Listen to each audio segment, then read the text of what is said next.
আলহামদুলিল্লাহ, শুকুর আলহামদুলিল্লাহ।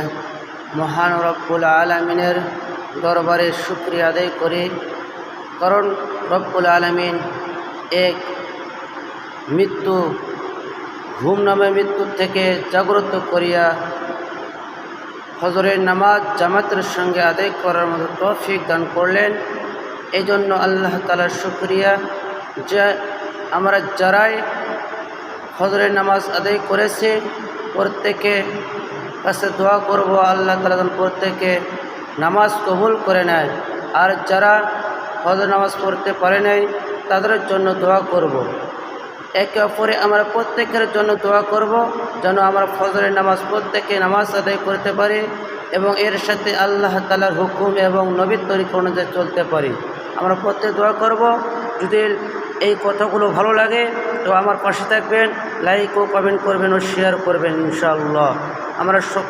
আমরা প্রত্যেকে এই কথাগুলো একটু শুনব যেন আল্লাহ তাআলা আমাদের প্রত্যেকে এর উপর আমল করার মতো তৌফিক দান করে দেন। সকলে বলে আমিন এবং সকলে আমরা চেষ্টা করব আল্লাহর হুকুম পালন করার জন্য।